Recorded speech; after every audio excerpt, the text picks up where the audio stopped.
like not every clinic is a fit for private equity. Yeah. I'd love to talk about that. I mean, just they're just not. So private equity is and not every clinic is a fit for every different private equity group, Yeah. right? Every Do you private equity group is looking for a different things. type? Like Yeah. some of them, we won't go all the way out west, or we don't do the southeast, or we don't do, whatever, and that's just because of their resources. Yeah. But, I think generally speaking, um, private equity groups are looking at over 1.5 to 1.8 in like top line revenue. Um, they don't really have qualifications for EBITDA. That's just how they're going to make your offer. Um, they're looking for a high percentage of revenue coming in injectables. Oh, they Now are. they are, and That's that this interesting. is another thing that confuses owners. So look, as owners, we know like there's not a lot of profit in injectables.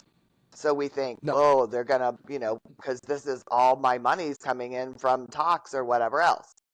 So private equity groups have this buying power, and they know immediately, like, ooh, their margin's going to you're be. doing 65-70% injectables, Yeah. bring it on, because I'm getting talks for pennies. So That's right. I Because if know their I can. cogs, if the clinic's cogs for those Correct. those injectables is 30% of their margin, the PE firm knows right away we can bump that down to 20% of A your margin hundred because of percent. our. Oh, that's A really hundred interesting. percent. A That's so hundred percent. cool. 100%. So, some of the things that are not working for you are things that do work for private equity firms. So, another thing that I see a lot of clinics doing right now is like scrambling to add GLP-1s and hormones and stuff like that to their service menu because there is a lot of return on that. And private equity is kind of like, we don't want to see a lot of your revenue in that.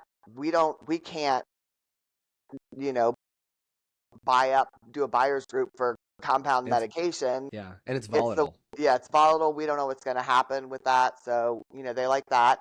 They don't want to see, as an owner, oh good, you're doing 40% of the revenue yourself. Like that doesn't work for us. We like a nice even revenue spread, you know, over providers. Um, and again, they're Let's gonna look at those things like your location and let's touch on that too on because you guys have a very interesting story